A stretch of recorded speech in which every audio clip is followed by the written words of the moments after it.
O mistério de Evandro Ramos Caetano. Os nomes foram alterados para preservar as pessoas envolvidas. Em um pequeno matagal sombrio de Guaratuba, em 1992, o corpo mutilado de uma criança de 6 anos desafiaria a lógica e mergulharia uma cidade inteira no terror.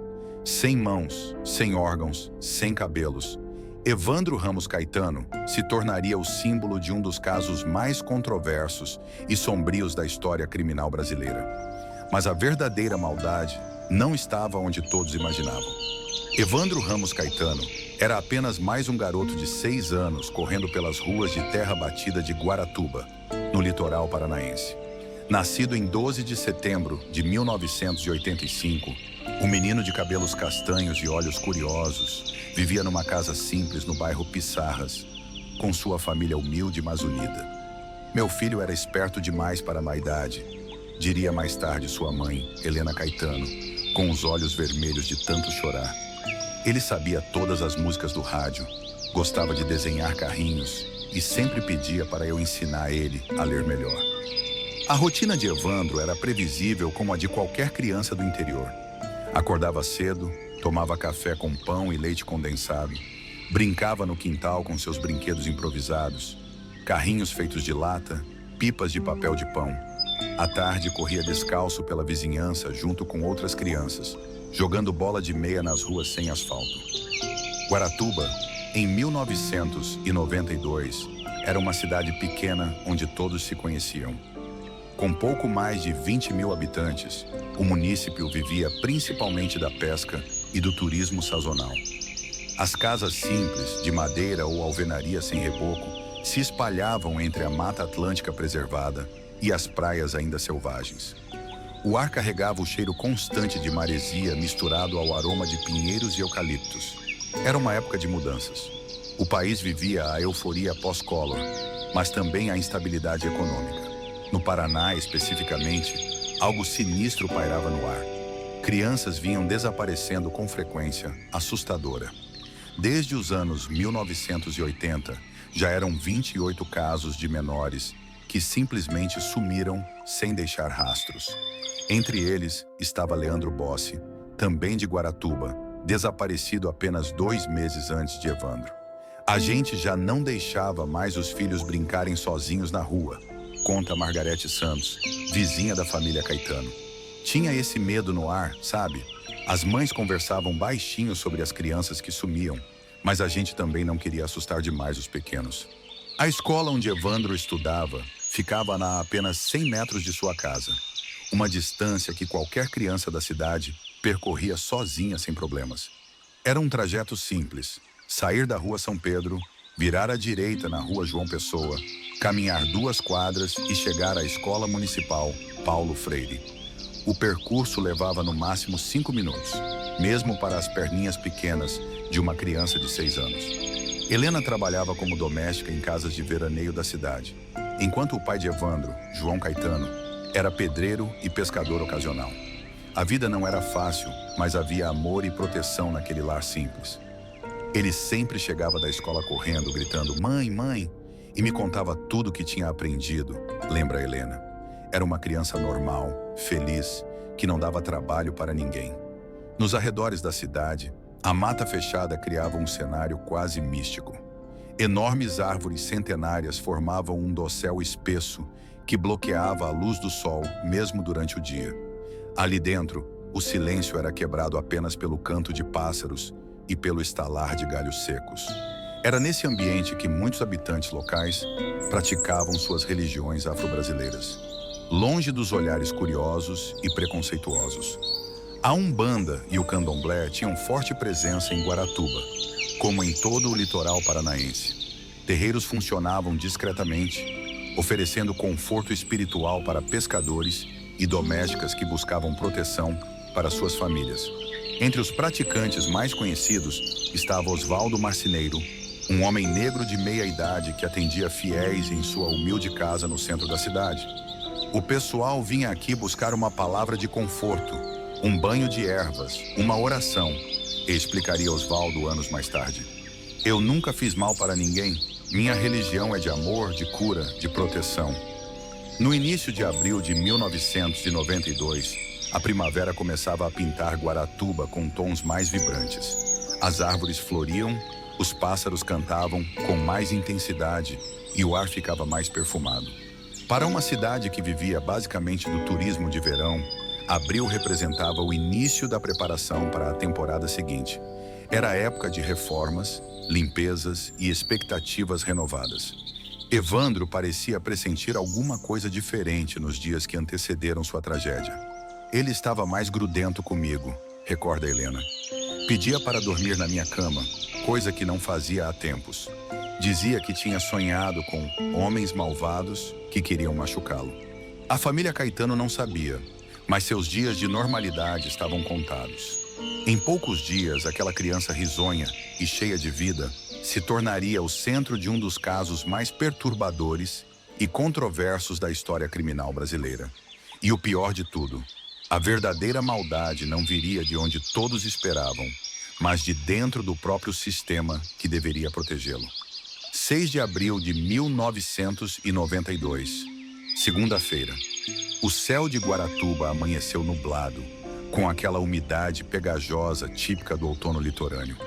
Era um dia que começou como qualquer outro para a família Caetano, mas que se tornaria o marco divisor entre a normalidade e o pesadelo absoluto.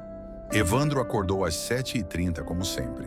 Tomou seu café da manhã, pão com margarina e leite com açúcar, enquanto Helena separava o uniforme escolar limpo. A rotina matinal transcorria sem sobressaltos. O menino reclamou um pouco do leite morno, pediu para levar um biscoito na mochila e deu um beijo demorado na mãe antes de sair. "Vai com Deus, meu filho", disse Helena como fazia todas as manhãs. "Presta atenção na professora e não conversa muito, hein?" "Tá bom, mamãe. Até logo", respondeu Evandro, balançando a pequena mochila azul nas costas. Eram exatamente 8h45 quando o menino cruzou o portão de casa. Helena o viu se afastar pela rua São Pedro, caminhando com aquela determinação inocente das crianças que se sentem grandes o suficiente para ir à escola sozinhas. O uniforme azul marinho contrastava com sua pele morena, e os tênis brancos faziam barulho no asfalto irregular. A professora Marinalva Costa esperava a turma da primeira série na porta da escola, como sempre fazia. Era uma educadora experiente, conhecida na cidade por seu carinho com as crianças e pela atenção que dava aos alunos mais carentes. Naquela manhã, ela conferiu mentalmente a presença dos pequenos que chegavam. Ana Paula, João Pedro, Fernanda. "Cadê o Evandro?" Zrênia perguntou para si mesma quando o sinal tocou às 9h. Ele nunca se atrasa, mas Evandro nunca chegaria à escola naquela manhã, nem naquela semana, nem nunca mais.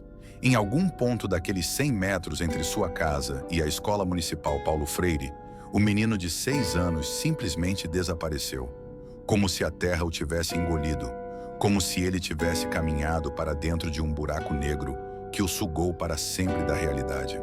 Às 9h30, preocupada com a ausência inédita de Evandro, a professora Marinalva telefonou para a casa dos Caetano. Helena atendeu com aquela tranquilidade que só dura até o momento em que o mundo desmorona. "Alô? Como assim ele não chegou na escola? Mas ele saiu de casa no horário de sempre." O pânico se instalou instantaneamente. Helena largou tudo e saiu correndo pelas ruas de Guaratuba, gritando o nome do filho. Vizinhos se juntaram à busca desesperada. João Caetano foi chamado no trabalho e chegou correndo, ainda com as roupas sujas de cimento. "Evandro! Evandro! Meu filho!" Os gritos ecoavam pelas ruas estreitas da cidade, misturando-se ao som do vento que balançava os pinheiros. A busca inicial foi frenética, mas desorganizada. Parentes, vizinhos e desconhecidos solidários vasculharam cada quintal, cada mata fechada, cada esconderijo possível. Chamaram pelo menino até ficarem roucos. Questionaram cada morador sobre qualquer movimento suspeito. "Eu vi ele passando pela esquina, como sempre", disse seu Manuel, dono do bar na rua João Pessoa. "Mas não reparei em mais nada. Criança passa por aqui o tempo todo." À tarde, a Polícia Civil de Guaratuba foi oficialmente acionada. O delegado Jacinto Silva, um homem sisudo de bigode grisalho, recebeu o caso com a seriedade que merecia. Sabia que nas últimas décadas, dezenas de crianças haviam desaparecido na região sem deixar rastros. Vamos começar do zero, disse Silva para seus investigadores. Quero todos os moradores da rota entre a casa e a escola interrogados. Quero cada pedaço de mato vasculhado e quero isso para ontem. Durante aquela primeira noite, Helena não pregou os olhos nem por um segundo. Ficou sentada na varanda, olhando a rua escura, esperando ver a silhueta pequena do filho aparecer correndo, pedindo desculpas pelo atraso. João fumou 3 carteiras de cigarro, caminhando de um lado para o outro da casa como um animal enjaulado. Ele vai voltar, repetia Helena para si mesma. Meu menino vai voltar. Ele deve estar perdido na mata, com frio, com medo, mas ele vai voltar. Os dias seguintes se arrastaram numa agonia insuportável. A busca se intensificou com a chegada de reforços da Polícia Civil de Curitiba. Bombeiros vasculharam córregos e reservatórios de água. Cães farejadores foram trazidos para tentar captar o rastro do menino. A imprensa local começou a dar cobertura ao caso. Reportagens na rádio Guaratuba AM pediam informações sobre o paradeiro de Evandro. Cartazes com sua foto foram espalhados por toda a cidade.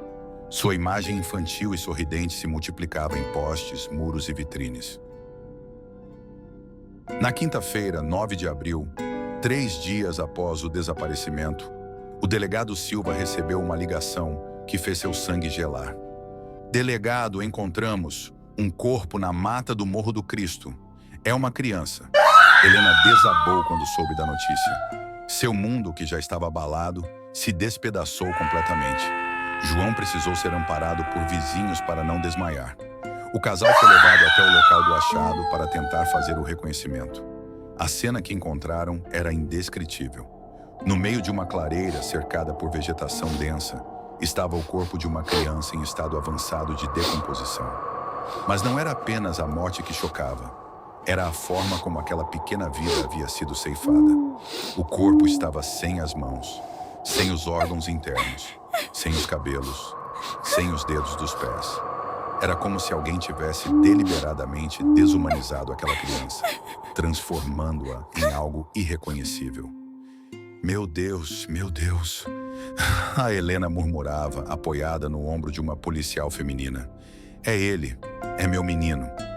A identificação foi feita mais pela roupa, os restos do uniforme escolar azul marinho, do que pela aparência física, já que o rosto estava irreconhecível.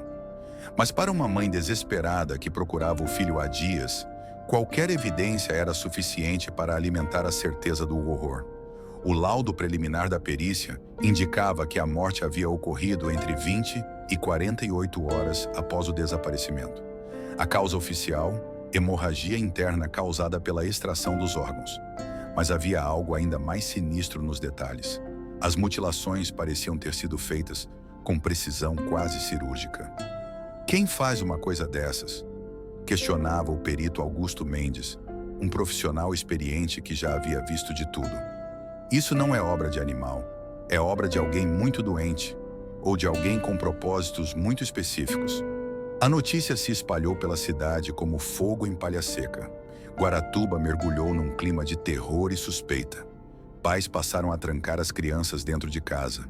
Conversas sussurradas tomavam conta das filas de mercado e das rodas de conversa. É ritual satânico, dizia Dona Conceição, comerciante do centro. Só pode ser coisa do demônio. Gente normal não faz isso com uma criança. Deve ser coisa desses macumbeiros, completava seu Joaquim, mecânico aposentado. Sempre desconfiei dessa gente que fica fazendo despacho na mata. O medo se transformou rapidamente em ódio. E o ódio, numa cidade pequena e assustada, logo encontraria seus alvos. A investigação oficial mal havia começado, mas nas ruas de Guaratuba, os julgamentos já estavam sendo feitos. E os verdugos, sem saber, já estavam escolhendo suas vítimas. Julho de 1992. 3 meses haviam se passado desde a descoberta do corpo, e a pressão sobre a Polícia Civil de Guaratuba havia se tornado insuportável. A cidade vivia em estado de pânico permanente. Pais não deixavam filhos saírem sozinhos. Terreiros de Umbanda eram apedrejados durante a madrugada. O prefeito Aldo Abade recebia ligações diárias de munícipes exigindo respostas. Vocês precisam prender os culpados logo. disse Abade ao delegado Silva numa reunião tensa no gabinete municipal. A cidade não aguenta mais esse clima de terror. O turismo está desaparecendo. As pessoas estão com medo de vir para Guaratuba. A investigação oficial, liderada pelo delegado Silva e pelo investigador Diógenes Caetano dos Santos Filho, primo da vítima, havia chegado a um beco sem saída. Não havia testemunhas confiáveis do desaparecimento. Não havia evidências físicas conclusivas no local onde o corpo foi encontrado. Não havia suspeitos com motivos claros. Foi então que alguém sussurrou o nome que mudaria tudo: Osvaldo Marceneiro. Aquele macumbeiro que mora na rua de trás da igreja, disse uma fonte anônima ao investigador Diógenes.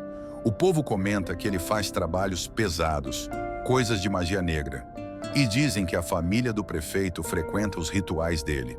Osvaldo Marceneiro era um homem negro de 52 anos, pai de santo respeitado na comunidade religiosa afro-brasileira de Guaratuba. Vivia numa casa simples no centro da cidade, onde atendia fiéis que buscavam orientação espiritual, banhos de ervas e trabalhos de proteção. Era conhecido por sua generosidade. Nunca cobrava dos mais pobres e sempre oferecia um prato de comida para quem chegasse com fome. Minha casa sempre foi aberta, diria Osvaldo anos mais tarde.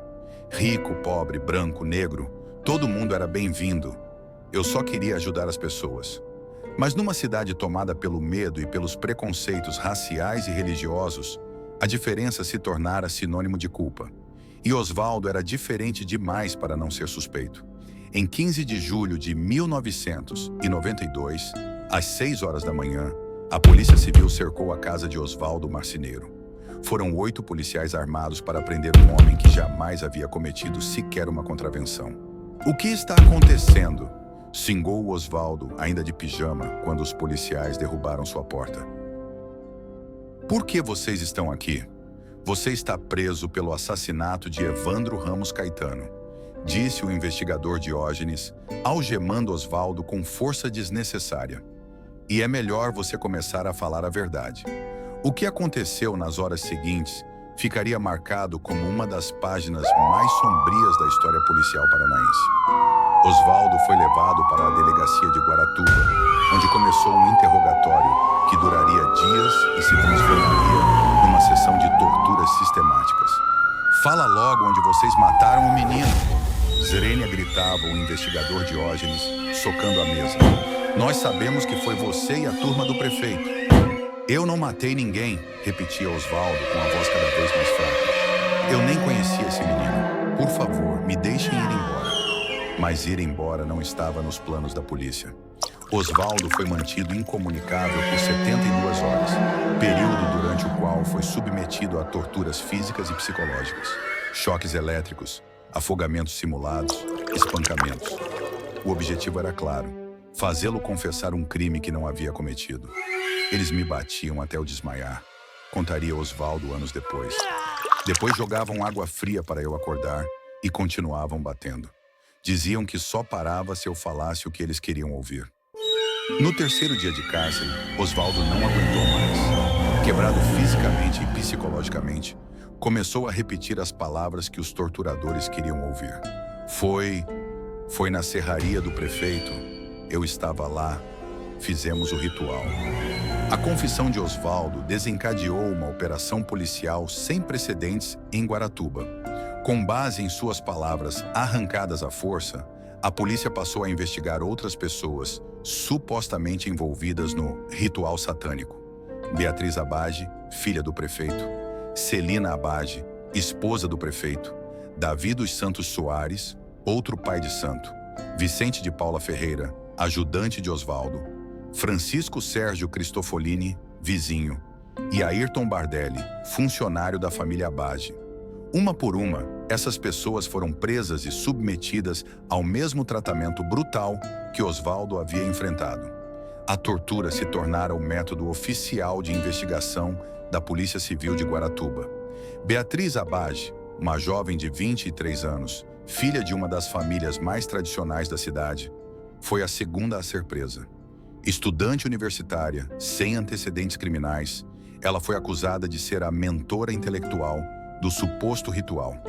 Por que você mandou matar o Evandro? Swingava o investigador Diógenes, enquanto outros policiais a mantinham numa cadeira por horas sem parar. Eu não mandei matar ninguém, respondia Beatriz, já com as mãos tremendo de cansaço e medo. Eu nem sabia quem era esse menino.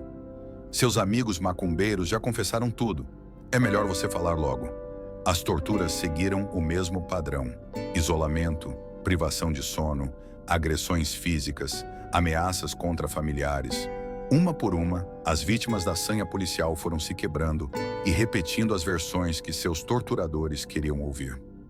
Davi dos Santos Soares, artesão e pai de santo de 45 anos, resistiu por 5 dias antes de ceder. Vicente de Paula Ferreira, homem simples que trabalhava como ajudante de Osvaldo, confessou no segundo dia de tortura. Celina Abage, esposa do prefeito e mulher de 53 anos sem qualquer histórico criminal, resistiu uma semana inteira antes de aceitar repetir as palavras que seus algozes queriam. Eu disse que participei porque não aguentava mais apanhar, revelaria Celina anos depois. Eles me batiam, me jogavam água gelada, não me deixavam dormir. Eu só queria que parasse. As confissões seguiam um roteiro quase idêntico.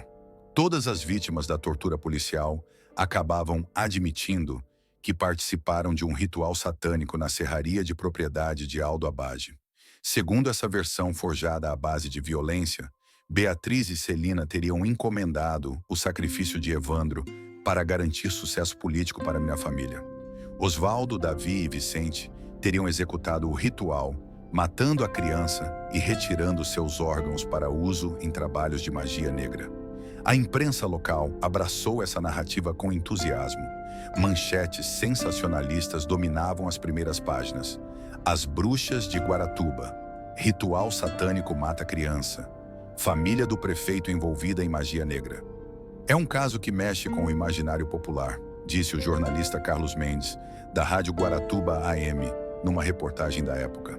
Política, religião, morte de criança, tem todos os elementos para chocar a sociedade. Mas alguns profissionais começaram a questionar a versão oficial. O advogado Paulo Henrique Santos, contratado pela família Abage, foi um dos primeiros a denunciar as irregularidades na investigação.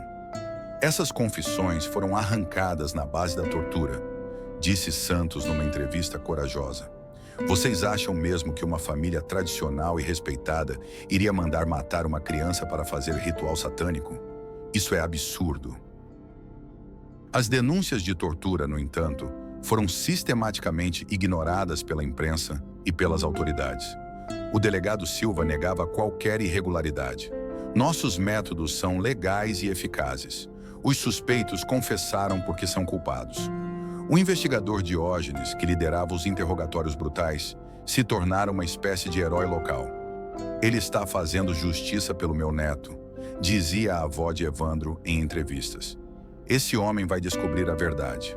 Mas a verdade já estava sendo construída à força, nos porões sujos da delegacia de Guaratuba. E essa verdade fabricada destruiria a vida de 7 pessoas inocentes pelos próximos 30 anos.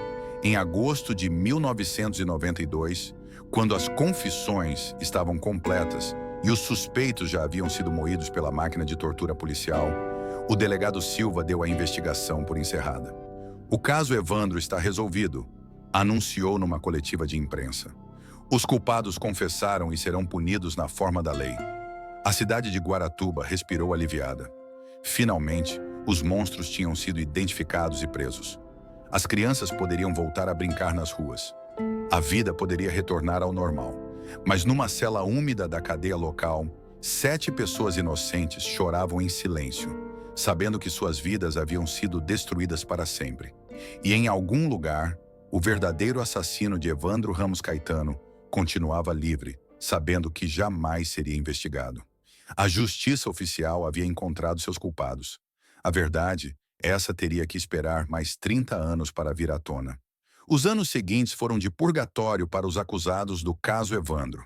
Entre 1996 e 2006, uma sucessão de julgamentos marcados por irregularidades e preconceito selou o destino de pessoas que haviam sido vítimas do próprio sistema de justiça que deveria protegê-las. Oswaldo Marceneiro, o primeiro a ser quebrado pela tortura, foi condenado a 23 anos de prisão. Davi dos Santos Soares recebeu pena de 21 anos. Vicente de Paula Ferreira, 19 anos. Beatriz Abage foi condenada a 18 anos, enquanto sua mãe, Celina, recebeu pena de 15 anos. Apenas Francisco Sérgio Cristofolini e Ayrton Bardelli foram absolvidos por falta de provas. A justiça foi feita, declarou o promotor responsável após a última condenação. Os assassinos de Evandro pagarão por seu crime hediondo. Mas enquanto os condenados cumpriam suas penas, numa agonia que parecia eterna, algumas vozes começaram a questionar a versão oficial. Em 2009, o jornalista Ivan Mizanzuki, do projeto Humanos, decidiu revisitar o caso que havia marcado sua infância no Paraná. Cresci ouvindo falar das bruxas de Guaratuba, conta Mizanzuki. Mas quando comecei a investigar a fundo, percebi que havia muita coisa estranha nessa história. Mizanzuki passou anos coletando documentos, entrevistando pessoas envolvidas e analisando mais de 20 mil páginas do processo. Em 2018, lançou a primeira temporada do podcast Projeto Humanos, dedicada ao caso Evandro. O impacto foi imediato e avassalador. Pela primeira vez, alguém estava contando nossa versão, disse Celina Abage, já uma senhora de 78 anos quando o podcast foi lançado. Por 26 anos, fomos tratadas como monstros. Finalmente, alguém estava questionando essa versão absurda. O trabalho de Mizanzuki revelou inconsistências gritantes na investigação original. Não havia provas físicas que ligassem os acusados ao crime. As supostas confissões continham detalhes que não batiam com a realidade dos fatos. E mais importante, havia evidências claras de que os interrogatórios haviam sido conduzidos sob tortura. O momento decisivo veio em março de 2020, quando Mizanzuki conseguiu acesso a gravações não editadas dos interrogatórios realizados em 1992. Nas fitas era possível ouvir claramente as vozes dos policiais orientando os suspeitos sobre o que dizer, ameaçando-os e, em alguns momentos, agredindo-os fisicamente. Fala que foi na serraria! Zrenia gritava ao investigador Diógenes numa das gravações. Se você não falar, vai apanhar a noite inteira. Eu não sei de nada, respondia a voz trêmula de Oswaldo Marceneiro. Por favor, me deixem ir embora. Você só vai embora quando falar a verdade que eu quero ouvir. As gravações causaram comoção nacional. Pela primeira vez em quase 30 anos, havia evidências irrefutáveis de que os acusados haviam sido torturados para confessar um crime que não cometeram. Em dezembro de 2021, os advogados de defesa entraram com pedido de revisão criminal no Tribunal de Justiça do Paraná. O documento, baseado nas revelações do podcast e nas evidências de tortura, argumentava que toda a investigação fora viciada desde o início. Estamos diante de um dos maiores erros judiciários da história brasileira, disse o advogado Eduardo Sens dos Santos, que assumiu a defesa dos condenados. 5 pessoas inocentes foram condenadas com base em confissões arrancadas pela tortura. O processo de revisão criminal foi longo e doloroso. Familiares de Evandro se posicionaram contra a revisão, argumentando que ela representava uma segunda morte do menino. Parte da imprensa local ainda defendia a versão original. Políticos tentaram capitalizar politicamente sobre o caso. Meu neto foi morto por essas pessoas, dizia a avó de Evandro em entrevistas. Agora querem soltar os assassinos? Isso é uma injustiça, mas as evidências de tortura eram inegáveis. Em novembro de 2023, numa sessão histórica, os desembargadores da primeira Câmara Criminal do TJPR votaram pela absolvição dos 4 condenados que ainda estavam vivos.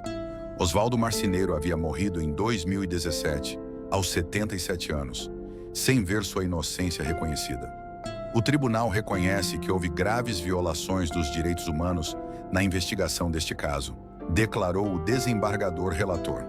As confissões foram obtidas mediante tortura e não podem ser aceitas como válidas. Davi dos Santos Soares, aos 76 anos, chorou quando soube da decisão. Havia passado 14 anos na prisão por um crime que não cometeu. Beatriz Abage, agora uma mulher de 54 anos, finalmente pôde dizer publicamente: "Eu sempre soube que esse dia chegaria. A verdade sempre vence." Celina Abad, já falecida em 2019, não viveu para ver sua inocência reconhecida oficialmente. Vicente de Paula Ferreira, que passou 18 anos preso, recebeu a notícia em sua casa simples, nos arredores de Guaratuba, onde vivia como um fantasma social desde que saiu da prisão. "Eu perdoei", disse Vicente numa entrevista emocionada. "Perdoei os policiais que me torturaram, perdoei o sistema que me condenou injustamente, mas nunca vou esquecer o que fizeram comigo." A absolvição dos acusados reabriu oficialmente a investigação do assassinato de Evandro Ramos Caetano. Em 2024, uma nova força-tarefa foi criada para revisar todas as evidências com tecnologias modernas.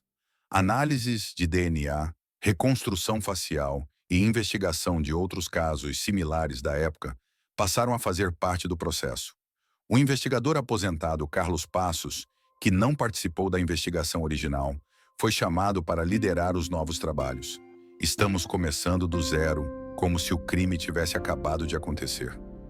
Vamos usar toda a tecnologia disponível para tentar descobrir quem realmente matou essa criança."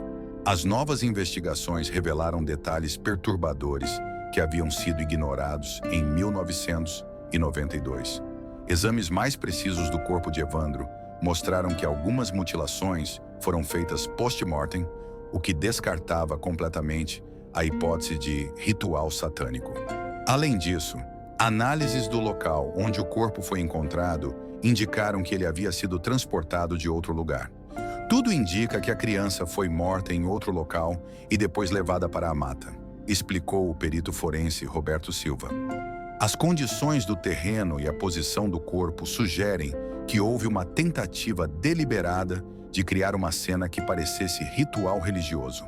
Em paralelo às novas investigações, começaram a surgir teorias alternativas sobre o verdadeiro motivo do crime. Alguns investigadores passaram a suspeitar de um possível caso de pedofilia, seguido de homicídio, com as mutilações servindo para despistar as investigações. Outros levantaram a hipótese de envolvimento de redes de tráfico de órgãos que operavam na região nos anos 1990. O deputado estadual Renato Freitas, que presidiu a comissão parlamentar de inquérito, criada para investigar o caso, foi categórico. O que aconteceu em Guaratuba foi um dos maiores escândalos judiciais do país. Pessoas inocentes foram torturadas e condenadas para satisfazer a pressão popular por uma solução rápida. As famílias dos condenados injustamente começaram a buscar reparações do Estado. Processos de indenização foram abertos contra o governo do Paraná, pedindo compensação pelos anos de prisão injusta e pelos danos morais sofridos. "Dinheiro nenhum vai devolver os 18 anos que meu pai passou preso", disse Marina Santos, filha de Vicente de Paula Ferreira. "Mas pelo menos é um reconhecimento oficial de que ele era inocente." Helena Caetano, mãe de Evandro, hoje com 78 anos, vive um drama pessoal devastador. Por mais de 30 anos, ela acreditou que os assassinos de seu filho haviam sido punidos. Agora precisa conviver com a realidade de que o verdadeiro culpado nunca foi encontrado. "Eu não sei mais em que acreditar", disse Helena numa entrevista recente. "Se essas pessoas eram inocentes, quem matou meu filho? Por que ninguém descobriu isso antes?" O ex-investigador Diógenes Caetano dos Santos Filho, primo da vítima e principal responsável pelas torturas que resultaram nas falsas confissões, nunca foi processado criminalmente por seus atos. Aposentado e vivendo discretamente em Guaratuba, ele se recusa a dar entrevistas sobre o caso. Tentativas de contato com Diógenes para este relato foram infrutíferas. Vizinhos relatam que ele se tornou uma pessoa amarga e reclusa, evitando qualquer menção ao caso que marcou sua carreira policial. O delegado Jacinto Silva, que coordenou a investigação original, morreu em 2018, sem jamais reconhecer os erros cometidos. Em suas últimas entrevistas, mantinha que a investigação havia sido conduzida dentro da legalidade. Para a cidade de Guaratuba, o caso Evandro representa uma ferida que nunca cicatrizou completamente. A descoberta de que a investigação foi fraudulenta dividiu a população entre aqueles que apoiam a revisão e outros que ainda acreditam na versão original. É difícil aceitar que fomos enganados por tanto tempo, admite Margarete Santos, vizinha dos Caetano. Mas se houve injustiça, é melhor que ela seja reparada, mesmo depois de tantos anos. O impacto cultural do caso transcendeu Guaratuba. O podcast Projeto Humanos se tornou o mais ouvido da história do jornalismo brasileiro, com mais de 50 milhões de downloads. Livros, documentários e até uma série de televisão foram produzidos sobre o caso. Universidades passaram a usar o caso Evandro como exemplo de como preconceitos raciais e religiosos podem contaminar investigações criminais. Escolas de direito incluíram o caso em seus currículos como demonstração das consequências devastadoras da tortura em interrogatórios. Este caso mudou a forma como entendemos a importância das garantias processuais, explica a professora de Direito Penal, Ana Luísa Mello. Ele mostra que, sem respeito aos direitos humanos, qualquer investigação pode se transformar numa farsa. Para os sobreviventes da tragédia judicial, resta a difícil tarefa de reconstruir vidas destroçadas por décadas de injustiça. Davi dos Santos Soares voltou a trabalhar como artesão, tentando recuperar o tempo perdido na prisão. Beatriz Abage se tornou defensora dos direitos humanos, usando sua experiência para ajudar outras vítimas de erros judiciários. Eu sobrevivi para contar essa história, diz Beatriz, para que nunca mais uma família passe pelo que nós passamos. Vicente de Paula Ferreira, o mais simples entre os condenados, talvez seja quem melhor resume o sentimento dos injustiçados. Eu não guardo rancor de ninguém, mas quero que as pessoas saibam que nós éramos inocentes. Sempre fomos. O verdadeiro assassino de Evandro Ramos Caetano continua um mistério. As novas investigações seguem em andamento, mas os especialistas admitem que, após mais de 30 anos, as chances de solução diminuíram drasticamente. Pode ser que nunca saibamos quem realmente matou Evandro, reconhece o investigador Carlos Passos. Mas pelo menos sabemos que não foram as pessoas que foram condenadas por isso. Em Guaratuba, uma placa discreta marca o local onde o corpo de Evandro foi encontrado. Flores frescas ainda são depositadas ali regularmente, deixadas por moradores que não esqueceram do menino de 6 anos que teve sua vida ceifada brutalmente.